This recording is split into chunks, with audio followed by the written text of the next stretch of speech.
मुख्यमंत्री एकनाथ शिंदेंची खासदार संजय राऊतांना मानहानीची नोटीस, 3 दिवसात माफी मागा अन्यथा कारवाईला सामोरं जा, असा नोटीसमध्ये उल्लेख। लोकसभा निवडणुकीत शिंदेंनी पैसे वाटल्याचा राऊतांचा आरोप। मुंबई शिक्षक मतदारसंघाच्या निवडणुकीवरून महायुतीत जुंपली। राष्ट्रवादीकडून शिवाजीराव नलावडे यांना उमेदवारी तर भाजपकडून अनिल बोरनारे निवडणूक लढवण्यास इच्छुक, त्यामुळे नव्या वादाला तोंड फुटण्याची शक्यता। महाडमध्ये आमदार जितेंद्र आव्हाड यांच्याकडून मनुस्मृतीचं दहन, मनुस्मृतीचे श्लोक अभ्यासात समाविष्ट करण्याचा आव्हाडांचा विरोध। डॉक्टर बाबासाहेब आंबेडकर यांच्या पदस्पर्शाने पावन झालेल्या महाड इथे मनुस्मृतीच्या विरोधाचा स्टंट करताना जितेंद्र आव्हाडांनी आंबेडकरांचा फोटो फाडला, त्यांच्यावर गुन्हा दाखल करावा, अटक करावी, भाजप प्रदेश महामंत्री संजय केनेकर यांची मागणी। आंबेडकर प्रेमी म्हणून आव्हाडांनी केलेल्या घटनेचा निषेध, त्यांनी तात्काळ देशाची माफी मागावी, अमोल मिटकरींची मागणी। बाबासाहेबांच्या विचारांना धक्का लागत असल्यामुळे मनुस्मृतीचं दहन केलं, जितेंद्र आव्हाडांचं वक्तव्य, तर विरोधकांना टीका करण्याशिवाय काहीही सुचत नाही, आव्हाडांचा मिटकरींना टोला।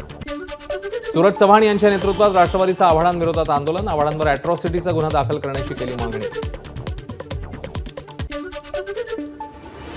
जितेंद्र आव्हाडांनी शरद पवारांचा पक्ष संपवण्याची सुपारी घेतली आहे, राष्ट्रवादी काँग्रेसचे प्रवक्ते प्रशांत पवारांचं वक्तव्य। आव्हाडांविरोधात गुन्हा दाखल करावा, पवार यांची मागणी। आव्हाड यांना स्टंटबाजी करण्याची नेहमीची सवय, त्यांनी जे पोस्टर फाडलं त्यामध्ये बाबासाहेब आंबेडकर यांचा फोटो बाजूला करणं अपेक्षित होतं, त्यांचा मान राखणं गरजेचं होतं। आव्हाड यांच्यावर गुन्हा दाखल होऊ शकतो, भरत गोगावलेंची प्रतिक्रिया।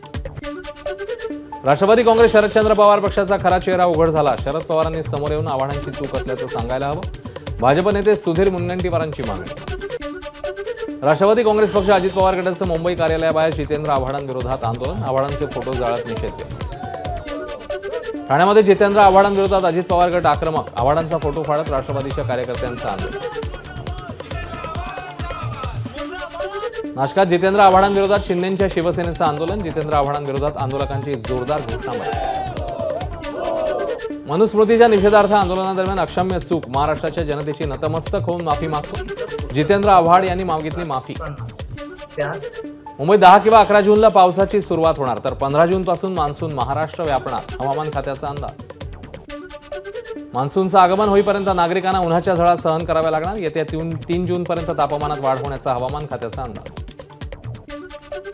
राज्यातील दुष्काळी परिस्थितीच्या पाहणीसाठी काँग्रेसकडून विभागनिहाय दुष्काळ पाहणी समितीची स्थापना, नाना पटोले, विजय वडेट्टीवार, यशोमती ठाकूर, बाळासाहेब थोरात, पृथ्वीराज चव्हाण, नसीम खान यांच्या नेतृत्वात पाहणी समिती स्थापना।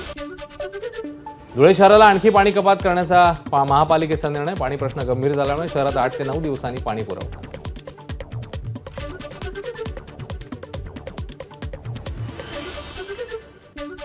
धाराशिव जिल्ह्यातल्या 21% पाणीस्त्रोत दूषित, जिल्हा सार्वजनिक आरोग्य प्रयोगशाळेच्या तपासणीत बाब उघड, दुष्काळामुळे पाणीसाठा कमी, त्यात पाणीसाठा दूषित झाल्यानं पिण्याच्या पाण्याचं मोठं संकट।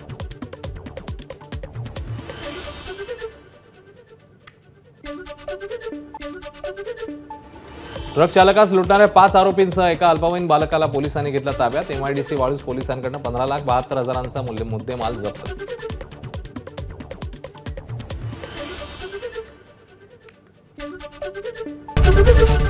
ABP माझा, उघडा डोळे बघा नीट।